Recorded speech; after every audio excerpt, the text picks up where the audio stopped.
I welcome you in this video lesson where we will be discussing everything about Kafka from basics to advanced level. After watching this video lesson, you will be able to work in any real-time streaming project using Kafka. Let's start the session with the agenda. First, we will understand what is batch processing. Then we will understand what is stream processing and how stream processing works for data engineering projects. How real-time streaming data moves from source to destinations, right? Then we will understand Kafka from scratch. We will deep dive in the concepts of producers, broker, and consumer. Then we will implement a real-time streaming vehicle detection model project to make you understand the integrities of Kafka in data engineering projects. Let's start today's session. Before we begin the video, a quick information guys, if you are planning to start your career or switch your career in data engineering domain, we at Apache Learning offers the best data engineer program where we cover all the skills which are mentioned in job descriptions, starting from Python for data engineering, data warehousing fundamentals, Azure Cloud, Fabric Cloud, PySpark, Databricks, Snowflake, Airflow, and Kafka. The best part is it's a live online weekend training sessions. Check out the program details for more information. Let's start the video. Okay, so today we will understand about stream processing. See, when we are designing data pipelines, we do a lot of batch processing. And for batch processing, we use these techniques, ETL or ELT techniques. On premise, we do ETL. On cloud, we do ELTL. That's for batch processing. Hourly once or once in 2 hours, you go to source systems, you bring the delta incremental data set and you store it in the stage layer, then move it to the history layer, and then move it to the data mart. Okay, you have source. It can be OLTP, online transactional processing systems, right? Which supports day-to-day operations. Like they'll be very specific to domain. Yeah, in case you are in shipping industry, if you are working for a shipping company, right? They might be using applications like TMS, transport management system, or CMS, cargo management system, right? If you are working for digital media systems, they might be using different applications, right? So no matter what applications they use, these applications may be developed in Java, or they might be developed in .NET or some other technology, right? They all have OLTP as the backend. And when you are doing ETL, you are not restricted to just OLTP. You will be getting data from ERP systems like PeopleSoft or Oracle Fusion or SAP, right? Or you can be having data from web services. Now, these sources you will pull incremental data and then do batch processing. For this, you build data pipelines. You call them data pipelines, graphs, or load plans, right? Then you move. Your goal is to move them to OLAP systems, right? So from here, data can go to different streams, reporting, machine learning, right?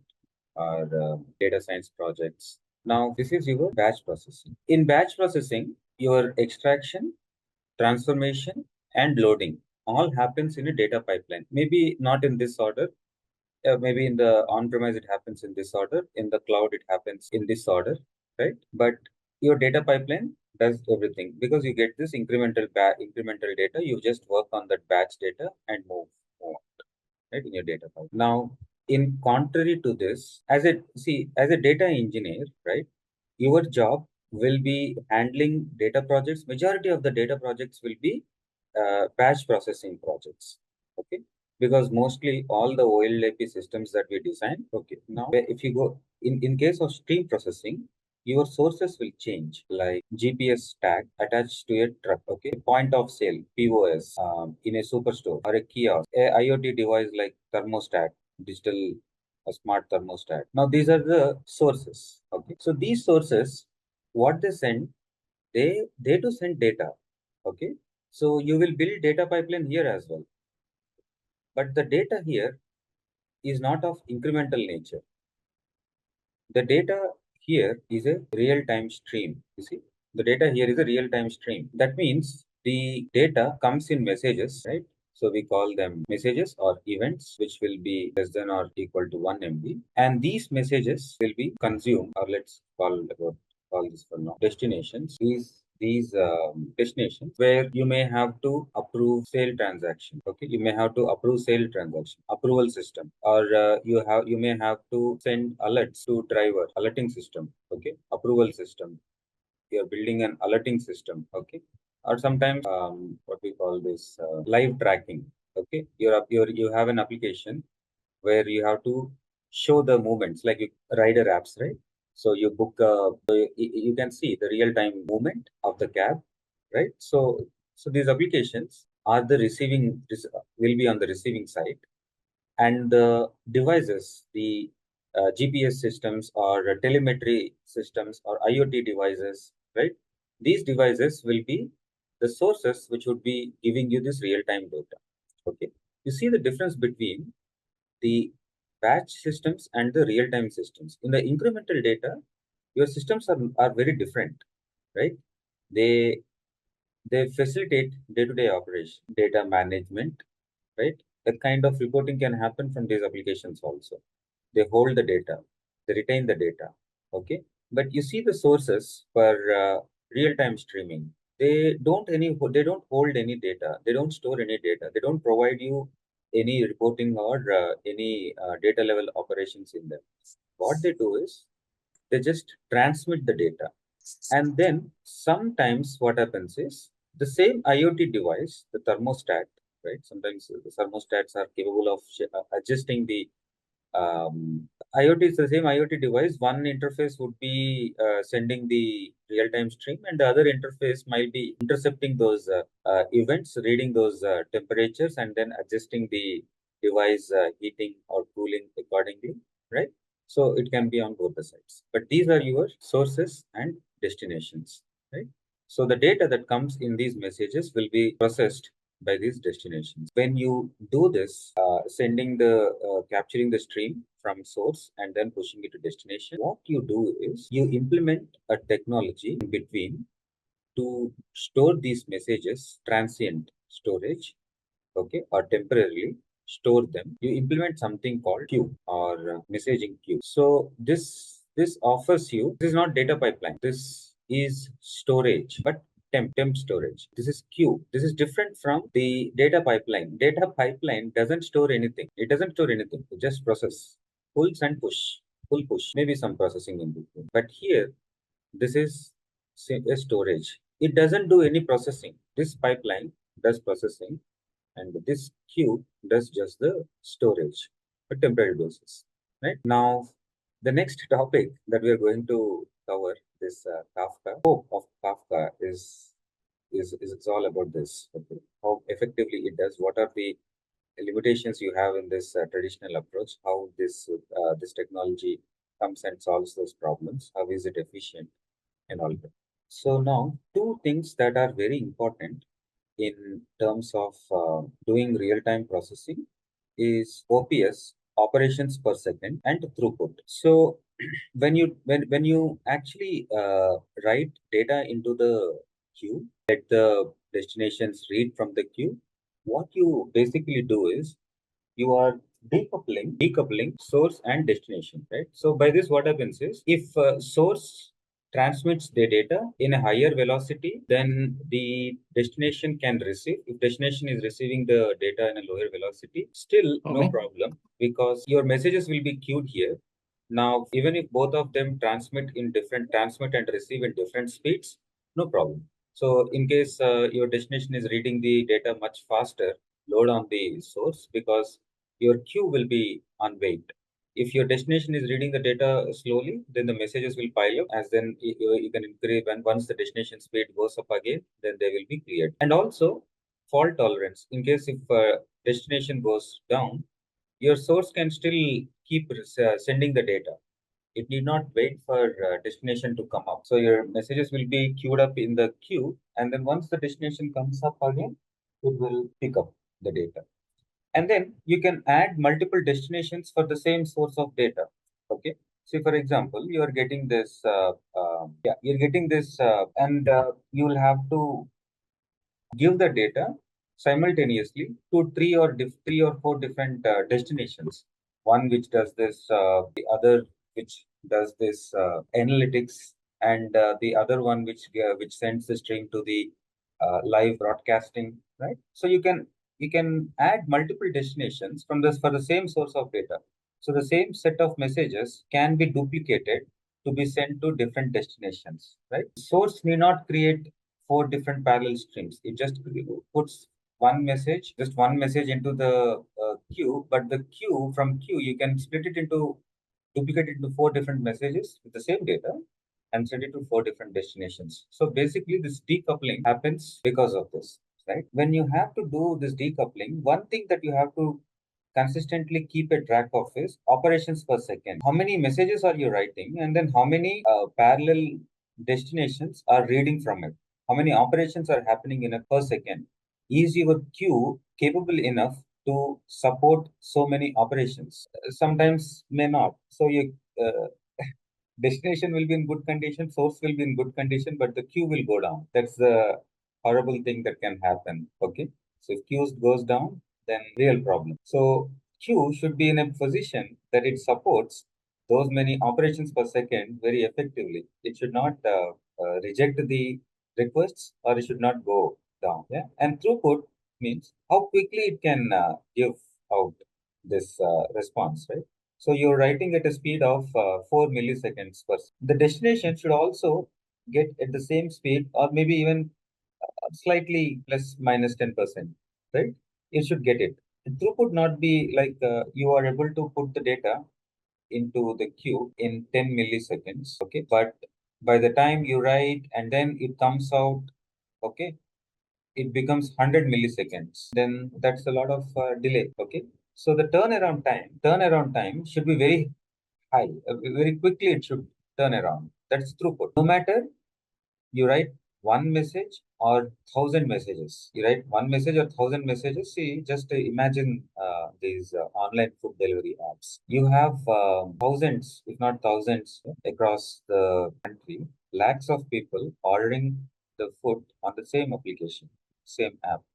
Yeah, all these orders should be first queued and then sent to respective restaurants, right? The food giants, so they can pack your order. Now, all these orders, right, if as quickly as they are sent to the these restaurants, sorry, let me phrase this way. If those orders are quickly sent to the restaurant, then restaurants will also turn around that order very quickly. You're letting the restaurant know that an order is placed after maybe 5 minutes or 6 minutes. You're adding that time to the delivery, uh, the end customer delivery time. That lag, it will bring down this real time solutions.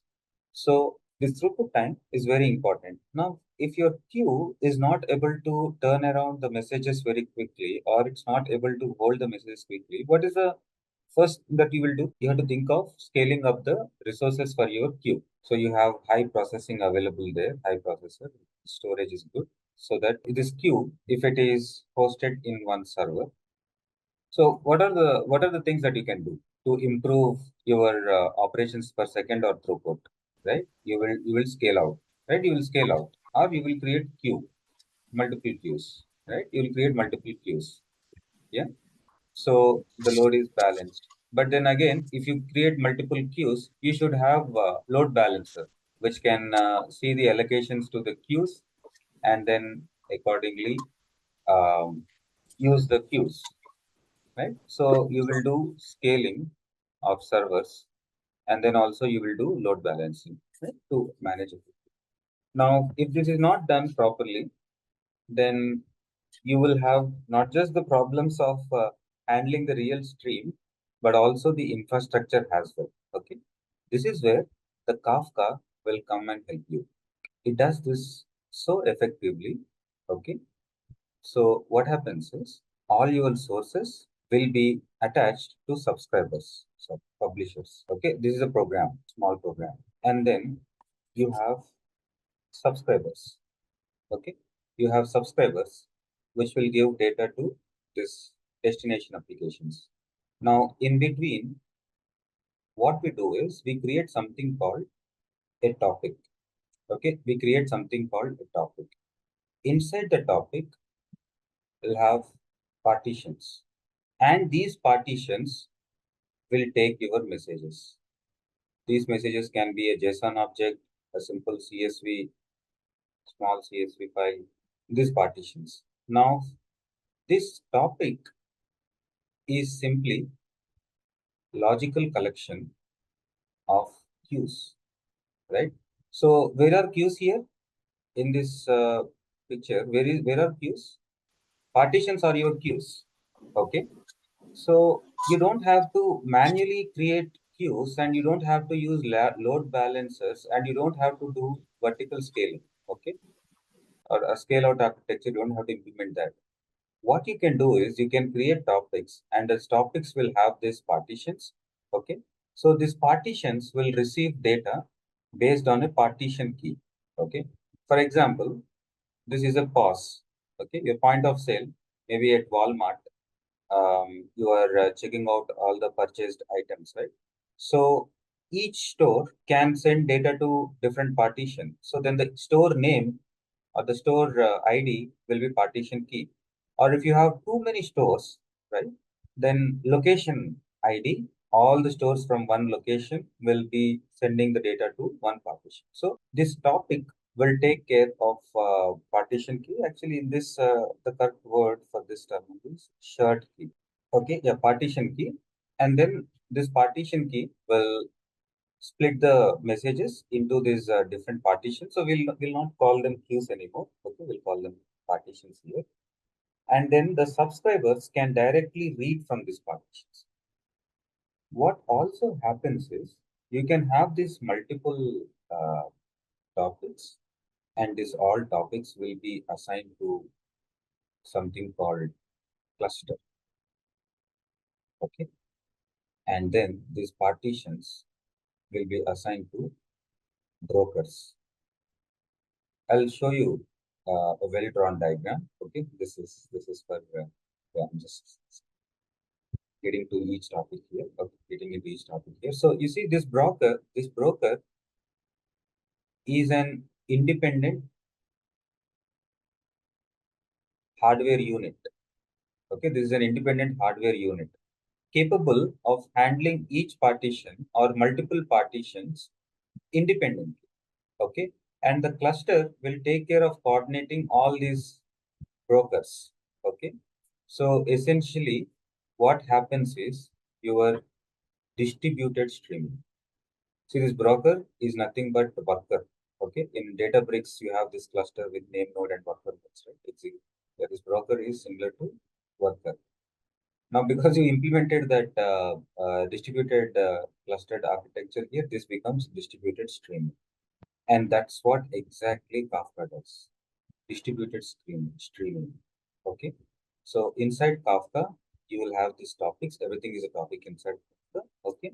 And those topics will have this partition key based on which you'll have to define the partition key. If you don't have a partition key, still the messages will be distributed into partitions, but the messages will be distributed on round robin basis, first come first serve basis. Okay, so round robin basis they will be distributed. If you have a partition key, it will be effectively done. Okay?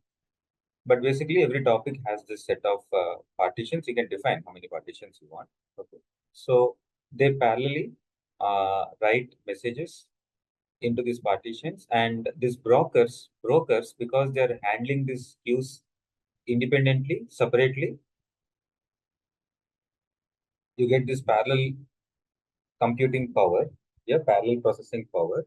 So you are very effectively handling these queues, sorry, the partitions, and then taking care of these two things, ops and the best throughput that you can do. So this model is also called, actually not just this model, any streaming processing model is called PubSub, publisher subscriber. Okay, publisher will push data, and subscriber will be continuously polling for data. Okay, subscriber will be continuously will keep polling. Any new messages have come? Okay. Okay. New message is there. Just read it. First in, first out. That's the basic concept of queue. Yeah. So they will be continuously polling for the data, and as and then the publisher pushes the data, they will be consuming the data. Okay. Now this can be one subscriber, or this can be multiple subscribers, right? Similarly, one publisher or multiple publishers. That's Kafka at a high level. So far, it looks like Kafka is more of a messaging solution, right? It can effectively support streaming applications. So message in, message out. Yeah. It can also do processing on the messages. Okay. That's the stream processing. That's in it. So it has processing libraries also. So the same messages, not only storing. In a typical queue, you can only store the messages, you cannot process. But in Kafka, though the topic is designed only for storing the messages and then sending them out, you can also use Kafka libraries, this stream processing libraries for processing this data. Okay. So in case you want to join few messages, you want to group some messages, and you want to do some aggregations on top of them and send to the destinations, you can do that. So you see, these are producers. Producers are also programs. Okay. They might have been written in Java or Python. Okay. They will be listening to the direct hardware, IoT devices. They will be listening to a specific port or a specific IP address, right? Mostly port, and they will be retrieving the data. And these producers will write data into the Kafka cluster. And inside the cluster, see how this all relates. Okay. Now, inside the cluster, you will have topics, and topics will have partitions, and each partition can sit on a broker. Okay. So this broker essentially has a partition, maybe all the partitions from one topic, or partitions from different topics. Okay. Or maybe just one partition. You can all set that up. Okay. So these brokers will in turn manage those partitions. So as and then the messages keep coming into those partitions, they will be served out. Yeah. So the consumers which are polling those partitions will be served with the data. Now these consumers are also some applications written in Java, C, C++, Python, any language. Okay. And these consumers will then give data out to the target applications. You'll also have something called Zookeeper, which will take care of the cluster health. So two things that will come here, which are important, is data retention. So when a subscriber is reading the message, okay, that doesn't mean that the message is disappearing from the partition. So even though the subscriber has read the message successfully, the message will still be kept saved in the partition. But how long? So you can set the data retention policy, default 24 hours.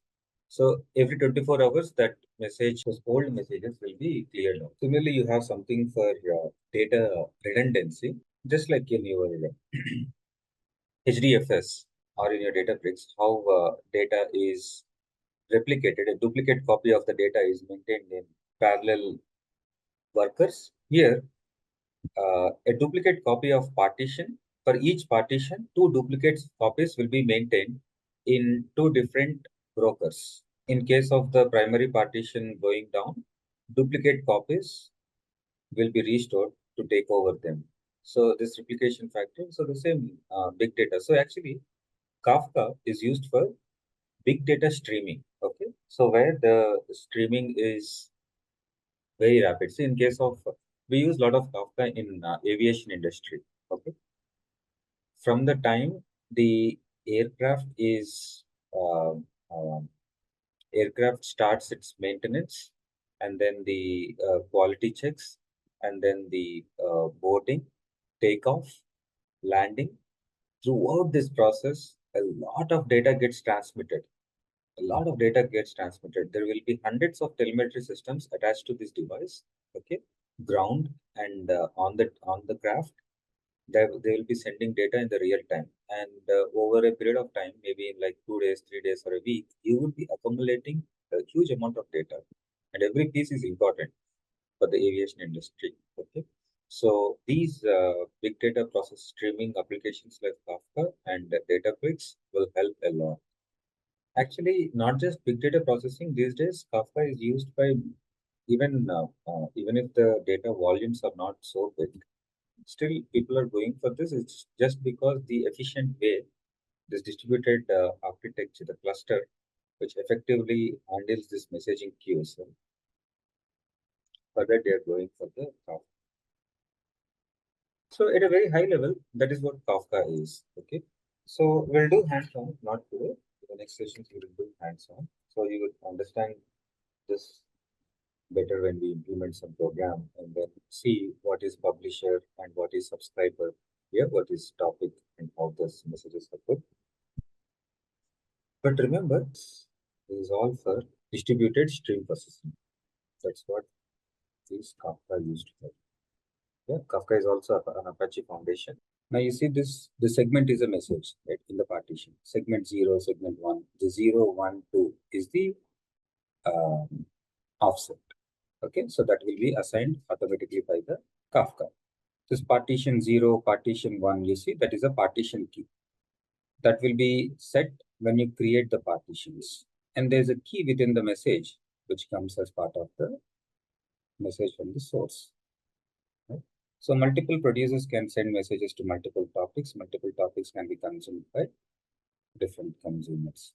Okay. So this is a basic architecture of the Kafka. So you have producers, you have consumers, you have brokers, you have servers, you have cluster, you have topic, you have partitions, offset, partition key, right? So many things. So we will bring all of them together in this next hands-on that we're going to do and understand each element in this architecture much in a better detail way. Before I begin, any questions? Even if you have slight confusion of what is what, it's okay.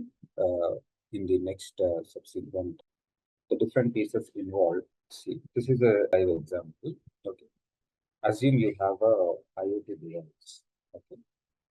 A physical device which is generating the event. So you will have to write a publisher program which will talk to the device, pull the messages, and then send it to the topic, the Kafka topic. Now Kafka decides where to put that message, okay, which partition to put it. And then once it's on the topic, you'll have another program, a consumer program on the target side, which will again connect to the Kafka topic to read those messages. And then the consumer program will send those messages to wherever you want. You want it in a database, you want it in a MongoDB, NoSQL database, SQL database, you want it in blob storage, right? So wherever you want, those messages will be dropped. This is at a very high level, the flow of a streaming application. This typically is called pub-sub model. So you'll have a publisher and you will have a subscriber, and then there is a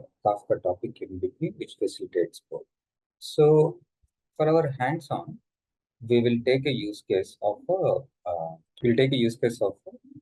vehicle detection module, vehicle detection platform module. So you have seen this earlier also in Data Factory and others. Now the same solution has to be implemented on Kafka. See how it is done. So I have some notes gathered here. So basically, vehicle detection model, what happens is you will have this ultra high-end pod, which will be equipped with different types of scanners, okay, scanners, cameras, telemetry systems, different sort of devices which will be inspecting the vehicle. Okay, so as part of the first step of this module is to capture the vehicle identification number, VIN, vehicle identification number. So to uniquely backtrack whatever the data it collects belongs to which vehicle. Right? So because in a day multiple vehicles pass and all the information is gathered, so to tag that information, it captures the vehicle identification number in the first step. Then it does series of things, so scratches, dents, damages. Okay, so the condition, everything. So will be scanned. But to begin with, that's the first thing. So for example, a car enters the, so there will be this entire setup is a pod. So it enters the pod, and you have these different devices which will be scanning, and then that information will be sent to the messaging platforms, whatever platform you have. Okay. In this case, let's take Kafka as that platform. Okay. So we'll be doing the first case where capturing the vehicle identification numbers. Now, because we are going to do the solution in Kafka, it can be done in two ways. One, you use Kafka on premise. So you go to Kafka. See, Kafka is a open source application. So it's on Apache Foundation. It's available publicly for free. So you can download Kafka. You can install. So you'll also have to download Zookeeper, install the whole setup will come, and then bring all of them together, and then start writing your application. Okay, that is one way. That's a long route. The other way is you set up the Kafka on the native cloud provider. Who is the native cloud provider of Kafka? Who owns Kafka? Confluent Cloud, right? So they are the native cloud providers for the Kafka. Now, if you want, you can go and set it up on the cloud. So again, the last session I told you these platforms, right? Databricks, Airflow, Kafka. These are cloud agnostic platforms. That means they are available on all public cloud providers, like all major cloud providers like Azure, AWS, GCP. So what we will do is we will set up our Kafka on Confluent Cloud through Azure. Okay? So all the billing, everything happens on Azure. All the authorization, authentication, user synchronization, everything will be in the Azure. But the application development you will do on the Confluent Cloud, just the way like you worked on Azure Databricks. So I log into Azure portal. So search for Kafka. So you have this Apache Kafka service. Okay, Apache Kafka and Flink on Flink Cloud. Native ISV. ISV as an independent service vendor. Okay, so from here you can create the Confluent account or organization. You call it account, or you call it workspace, or you call it organization. So organization is a suitable word here. If it was Databricks, we would have said workspace, right? So yeah, this is organization. So we will set first the Confluent organization within Azure. Okay. For this, you need very basic information to set this organization. Okay.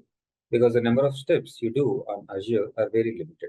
Most majority of the work will be done on the Confluent Cloud. Select the resource group subscription where the billing can happen. Set a name for the organization. Okay. The important thing that you do here is you are selecting pay as you go basic plan. Okay. So because this basic plan is free. Okay. For 1 month, it is free. It is not just free, it will also give you $400 of credit. Okay. So you could explore multiple things on the Kafka for 1 month. Okay. But in case you are deploying production projects, you have different plans to choose from. Indeed, it's a costly platform because it is mainly used by big data. So because we are selecting this basic plan, which is developer friendly, okay, and gives you this free credit for 1 month, almost everything is zero. The cost for consumption, cost for hosting, cost for support. Yeah, it's very.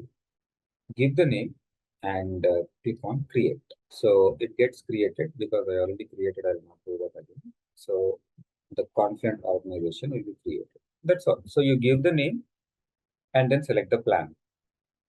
Okay, give the name and select the plan. So this will be created.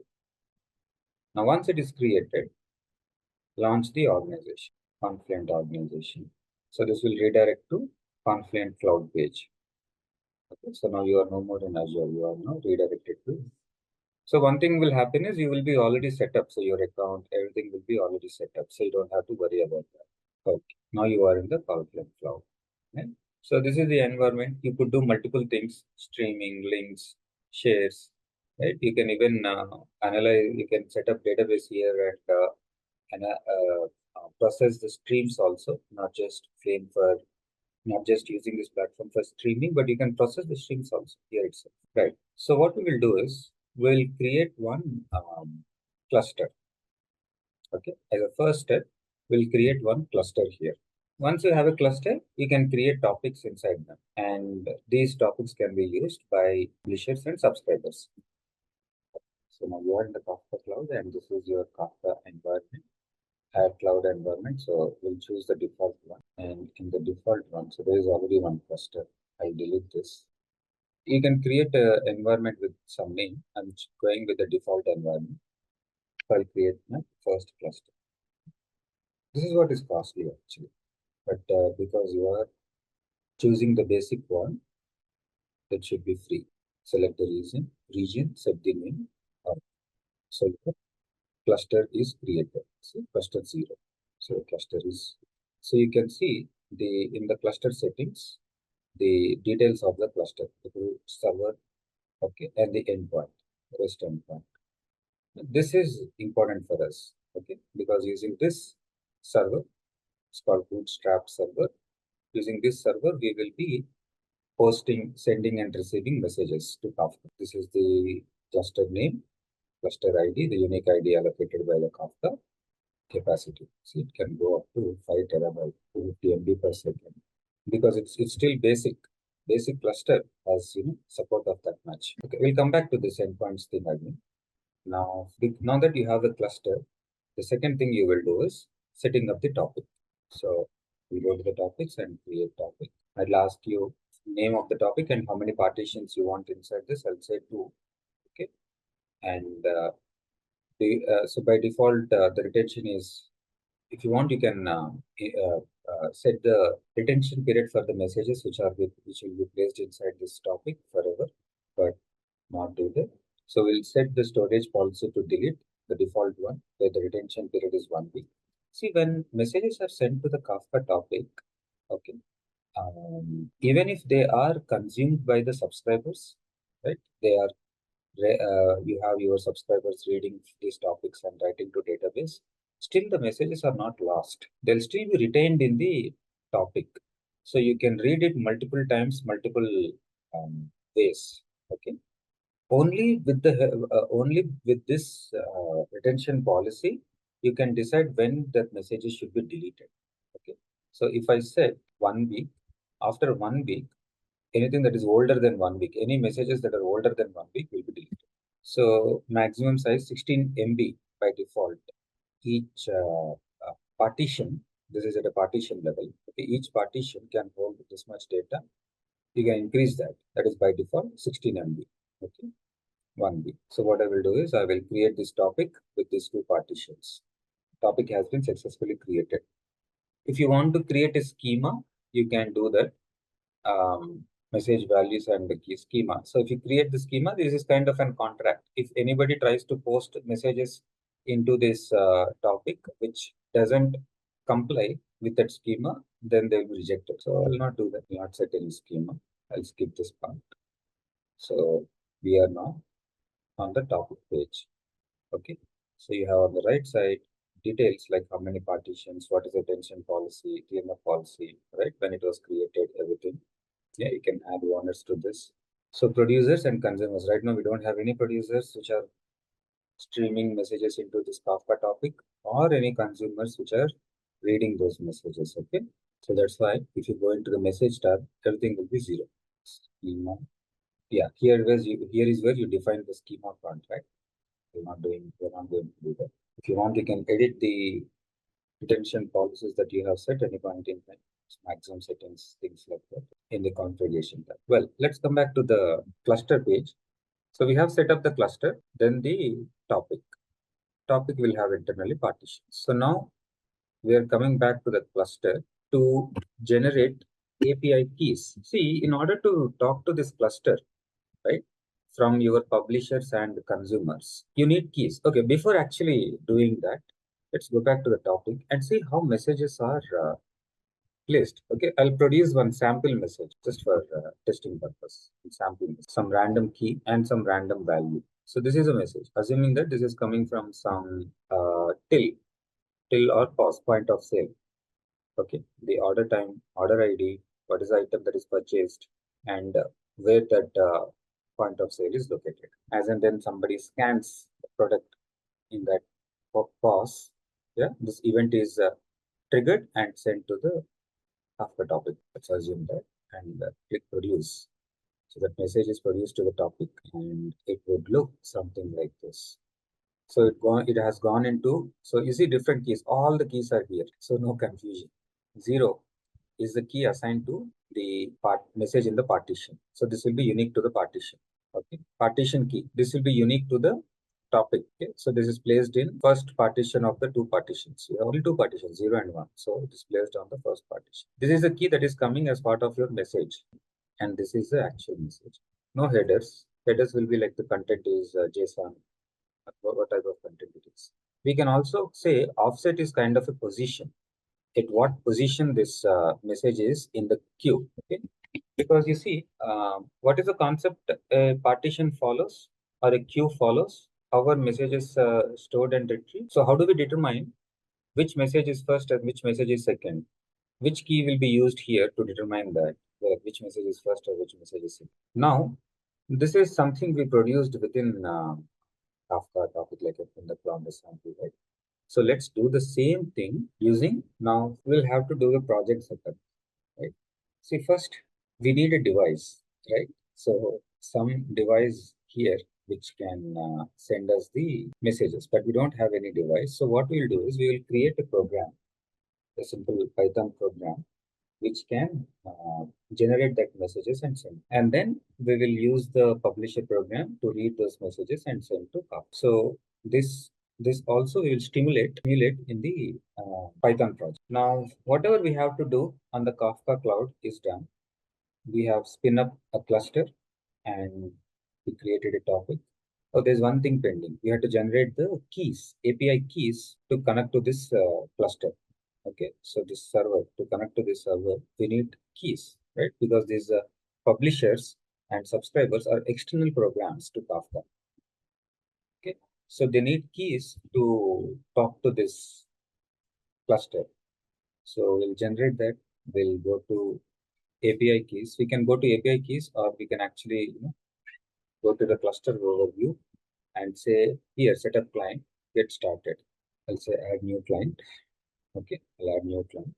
So you can write client programs using any of these languages: Java, Python, Rust, Groovy, Scala. So we'll select Python, give the topic name, the default topic we created. Then here is where we set up the key. So click that, create Kafka cluster key. Right. So store this information. This is very important. Key and the secret. You can download that file with someone. Right. After that, so you're almost done now on the cloud side, at least for the project side. So you have the keys, you have a cluster, and you have a topic. Now the rest of the work is in the Python project. Now go to your Visual Studio Code. So I'll be using Visual Studio Code to create this Python project. Okay. So what I will do is first I'll create a folder. We'll call it Kafka demo or Kafka bin project. I'll give this name. Navigate to that folder. Now, once you are inside the folder, you'll have to create one virtual environment. Okay. So I discussed this many a times. So we create virtual environments in Python projects. So any packages you download, which you want to use in your project, will be installed in that virtual environment, and that virtual environment will be dedicated for you. So you don't impact the global Python installation. Okay. So this is the command to create the virtual environment. Python -m. I'll give the name of the folder also as VE of the virtual environment. So it is created. Activate the environment source. So you see, this is the virtual environment. Activate. So the virtual environment is activated. So you see this. If you see this, the virtual environment is activated. Now here you install Confluent Python package. Okay, so you can see that here. So pick install confluent.kafka. So this will install the Confluent package into your virtual environment. So your virtual environment is ready. Right? So your virtual environment is ready. Now what I will do is I'll create one more folder in this. We'll call that scripts. Now in the scripts, the first thing I'll do is I'll create a program to generate the messages. So it will new file source events.py, move to scripts folder. Okay. So now here I will create a program to generate a win message. Okay. See, the win message should basically look like this. The win number, the 17 digit, 17 character alphanumeric code, then the scan device, this it will be the IP address of the device, then scan date, right? When this can happen. So this is a simple message that your this pod will generate. As soon as a vehicle enters the vehicle identification number and then the device which captured the vehicle identification number and when it captured the scan device and scan date. Okay. So this is a message that we have to stimulate now that we don't have the devices. So we have to stimulate this using a Python program. Okay, which in turn will be sent to the Kafka topic. So what I'll do is I have a program which does this. So don't do anything now. I have everything here. So once I complete the complete demo, I will then take you through every step. So you see, to generate that message, what I will do is I will use these two libraries, random and string. So using string, so before actually I'll show you what these packages are capable of. See, this string package has these digits and alphabets. If you say digits, it will give you all these digits, and then characters, it will give you all the characters. Then we can use this random function. So we randomly generate, say, like a 5-character string, 5 characters. You want to do that using both numbers and characters. Right? So using both numbers and characters. 20 length dynamic string. Yeah. In our case, 17. So you take the random strings, you take the proper character set, the what you want, and then in that using that character set, you can generate random strings. Okay. So that's how these both packages work. So I'll use both those packages. So from the letters, I'll skip I, O, Q because they are not used as part of the standard win number format.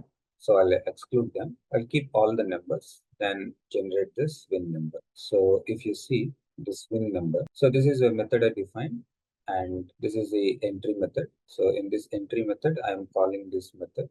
First, I'm only returning the win number. So let's see how it comes. Again, if I call the program, one more random one will be generated. So every time a random string will be generated. Now, the second thing I'll do is I'll generate an IP. IP also randomly, the IP address. The device which scanned this, the device IP address. I'm generating random. And finally, date, current date, because that should also be part of the message body. Now, all these three together, using all these three, will compose one message. Okay, so the message will look like the dictionary, keys and values. So you have 3 key value pairs, small event. So when somebody calls this, assuming this is a device, this device will return this event. Now this is your first program. Once now you have that, now you have the event, right? What is the second step? What do you do next? You have to send this message to the Kafka topic using publisher application. Okay, so you have to write a publisher which can post this message to the Kafka topic. Yeah. So let's continue. Now you have written a simulator. So to create these messages, which will be posted to the Kafka topic, right?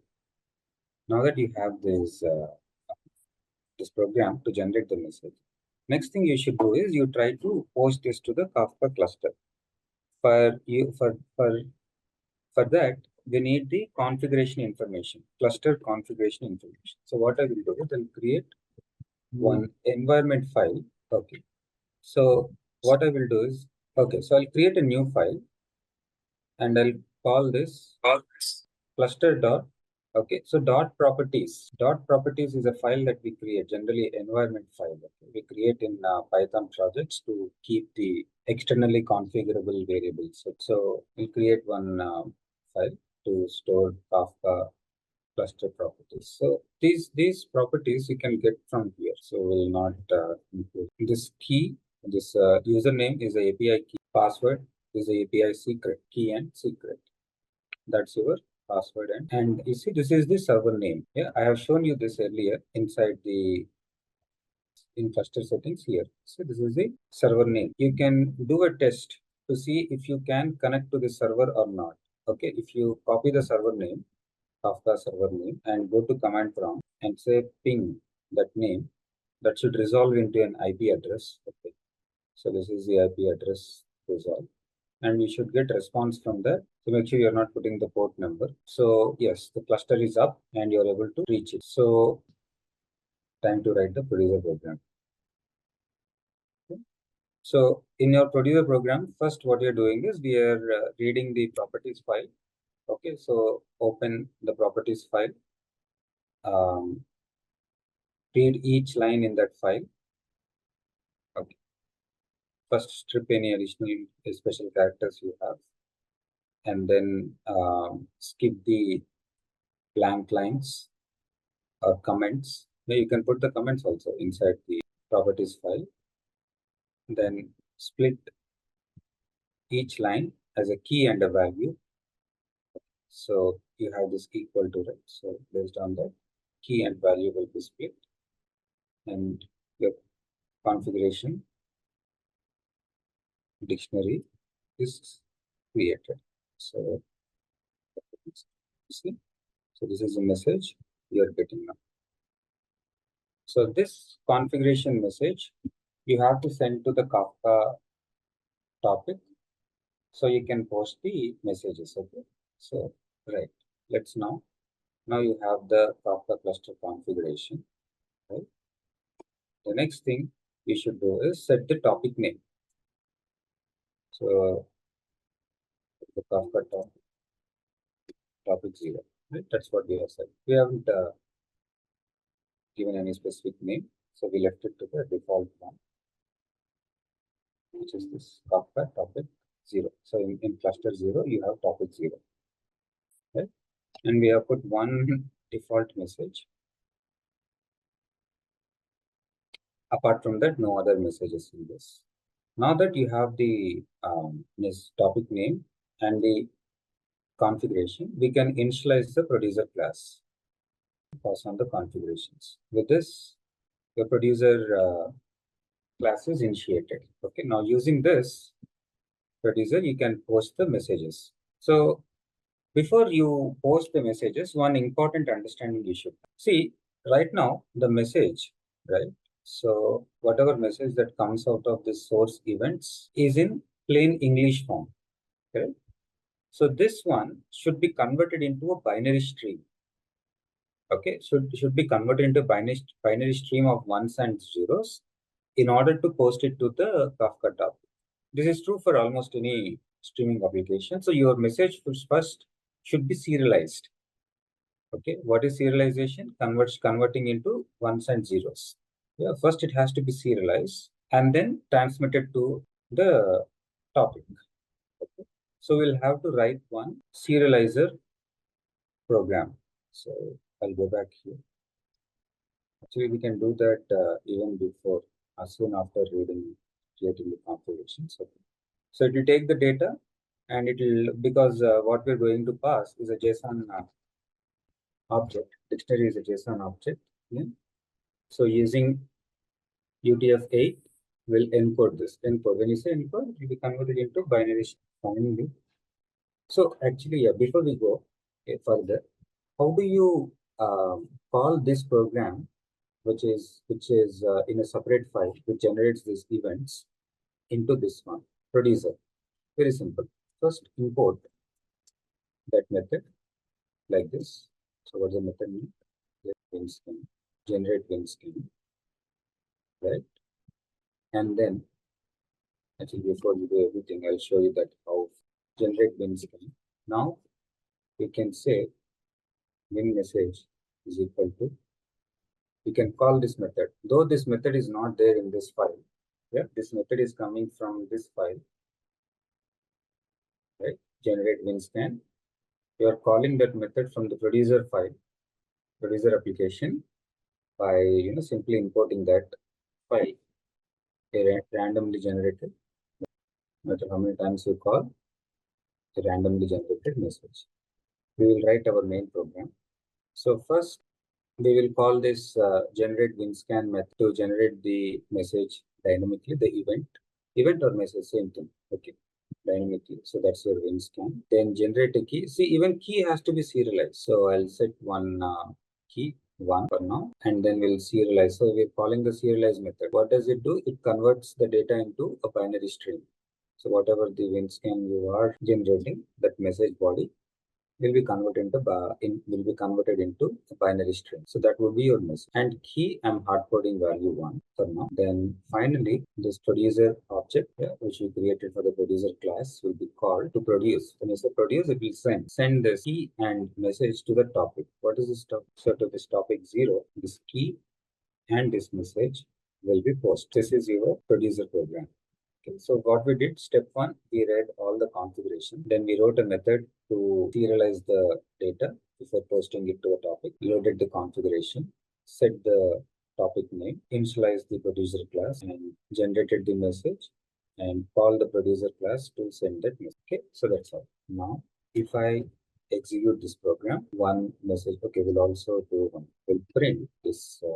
Let's run this program. Okay, yeah. Thank you. So now if I call this, okay, JSON package is not, we are using this JSON class to serialize, right? Okay, so it successfully posted one message. Okay, you see this B stands for binary. Though you see actual message itself here, this is ones and zeros. For our reading convenience, it is showing like this. But if you have this B before that, means it is not a text. It is a binary stream, ones and zeros in the backend. Okay, now time to go back to our, yes, it is set to this partition 1, and this is a message. This is same as the message you are seeing here. Exactly 146 milliseconds. Sorry, 146 is a IP address, and this is a time. Okay, so a message is posted. Now you see, because there's a different partition, the offset is again 0. Okay, so offset is unique to a partition. It's again 0. This key is something we are generating automatically. So the thing with the key is, basically this key, the ideal key in our message is your scan device. So all the messages of one device will go into one partition. So this key will be used internally by partition algorithm of Kafka topic to distribute your messages. So there is this, so this message key, that key that you are sending, right?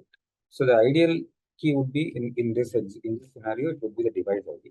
Okay, that IP. So what it will do is, it will make sure that the messages are distributed into the partitions using this key. So a hashing will be done, and based on this formula, and then it will decide which partition to do. So different keys will produce. If it is always coming with the same key, then round robin. Okay, now you see it produced message into this.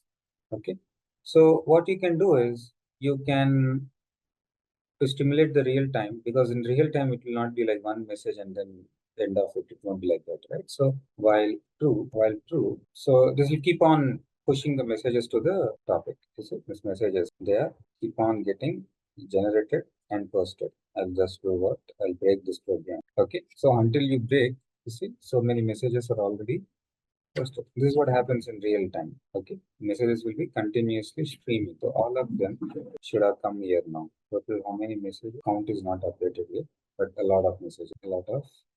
Well, so we are done on the producer side. We're able to successfully produce messages to the Kafka topic. Now time to write consumer program. Okay, and stop. Right, 10 messages. Now in one go, it generated 10 messages. Or else what we'll do is, we will put a waiter and put a sleeper after it sends. So 0, first message, second message, right? Like that every 4 seconds, just to stimulate the real time occurrence, right? Every 4 seconds, one message will be posted, randomly generated message. So every iteration, it calls that generate method, and then sends that message to the Kafka. Not sure why, but when after changing the key, it's still going into the same partition. This partition still is capable of receiving messages, so we are good there. Now let's go to the subscriber program. We'll use the same package, but this time we'll import consumer. Now on the consumer side also, you need all these configurations. So You will read the configurations. You see, you have all the configurations. Now on the consumer side, you will add two more configurations in addition to what you already have, the server name and everything. You'll add two more. You'll add one consumer group ID. Okay, so you'll have to always add your consumer programs to one group. So you'll say group one, yeah, and then you will set the offset position. So now this is an interesting thing. Okay? So if you say earliest in that partition, from that partition on that topic, all the messages from the first offset will be read in that order. Okay, 0, 1, 2, earliest. If you say latest, now once once a message is read by a consumer, it will keep a track that this consumer has read this message already. So it will not again start from there when the second time you go with this consumer. It will start from where it stopped earlier. So I'll set it to earliest. So it will start reading from the first message. So you'll initialize the consumer class by passing the configurations, and we'll also add the topic name. So all the configurations and the top. Now once you have this all ready, you can go and start reading the topic. So this consumer object, which is well initialized with all the configurations and the topic name, okay, will be polled, right, to read all the messages. See, from earliest, from the first message, okay, the key and the message will be read. So for now, let's print them to the console. We are not posting them anywhere. We are just our consumer will just read the message. Now you see here, we are decoding them because they exist in the topics as binary streams. So we'll have to decode them to read them properly again. Okay, and then print them. Yes. So let's see. Here we don't have to set any specific increment. So we'll be reading all the messages. Once all messages are read, it will stop open. So you have so many messages, right? These all are messages which were in the Kafka topic. We were able to successfully read them over. It's still waiting. If any message that comes, yeah, right. It will wait. Okay. So it will waiting for if any message that comes into the topic. If the producer is sending any message, it will go and consume that. Okay. So what we will do is now we'll keep this open like this. Okay. Create one more terminal, actually not a separate terminal. Let's split this terminal to call the producer. So on the left side, you have consumer, which is consuming and printing. Yeah? Consumed messages are printing to the console. Now let's call the producer program on the other side, which will keep sending messages to the Kafka. Yes, this is a producer. Okay. We are now calling the Kafka producer program on the right terminal. So if you call Kafka producer on the right terminal, it is going to produce the messages to the Kafka terminal. And then, so we'll change the key to, let's say, let's change the key to 0, just to have differentiation. Because you see here, the key is first entered message, 0 means this is our now the latest setup. So in one side, your producer is producing the messages, and on the other side, your consumer is consuming the messages from the topic. Okay. As long as the producer keep producing the messages, your consumer will keep consuming those messages. So if your consumer is not starting from, so your producer stopped. You have set a counter to produce only 10 messages. Right? So stop. Consumer is still listening to that topic. You still keep polling. It will keep on polling. You keep on polling. If any new message arrives, then it capture it and it will break out of this program. Control Z to break. So now you have one producer and one consumer. You completed the endpoint. Now the final part. What is the final part now? What is the final piece left in this assignment? The final piece is writing these messages to the database. Hope you are doing this. The last piece is setting up the database. So first you have to set up one, because I don't want to use any external databases. We can set up one database within this project scope internally and store these messages in the database. Okay, for that we will use the SQLite package. So SQLite library.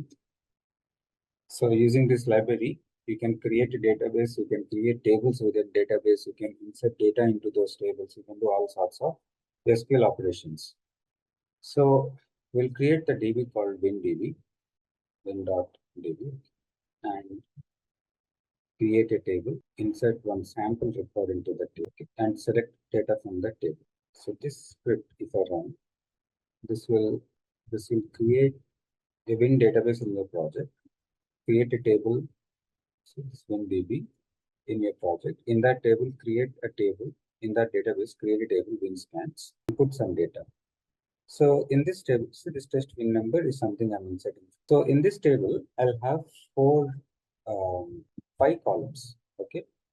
So the win number, the actual win number, the key of the Kafka message.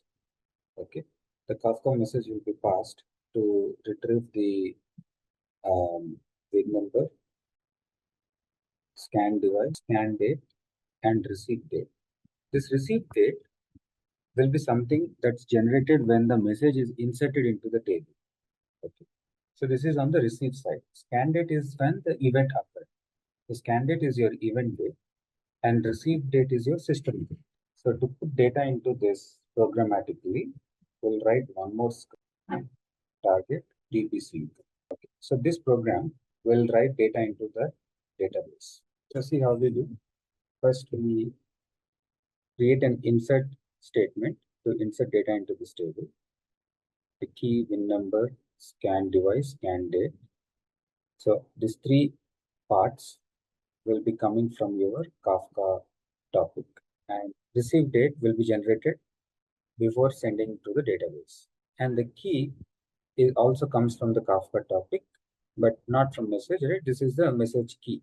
To test this, what I will do is I will send one, or else what I will do, I'll directly go to the consumer. In the consumer, I'll call this right to database here by sending key and value. So right now in the database, if let's comment everything here. Okay, so we'll use this script only to query data from the win scans table. So if I do that, there is just one record, which is also test win. Now what I will do is I will start the consumer and producer. So this consumer will not only print the messages to the console, but it will also write to the database. And I want to read only those 10 messages. So I'll change this instead of earliest to latest. Consumer started. On the right side, I'll start the producer also. So producer started. Producer is sending the message. Consumer is consuming them. See, on the left side and right side, you have same set of messages. So what is produced is being consumed. Not all the old messages, because we started from the latest index, latest offset. 211 is the last message. So now all these messages were produced and all these messages are consumed. We are now not only printing to the console on the consume side, we are sending them to database also. Let's test that. Now on the right side, I'll call the DB setup script, because that is not just doing what, that's only selecting the data from that table. Now this, in this table, this was a dummy record we inserted at the beginning. Now on the second index, so this one, 81714221, 8171. Okay. So not only we produce those messages, but now we have stored them into the database. The consumer is still listening to write to the database. We'll stop it here. So first we produced messages, then they were consumed and they were written into the database. So we queried the database to see all those messages. So now all these messages are sitting in the database. So there ends your end-to-end assignment, the full flow. So we started.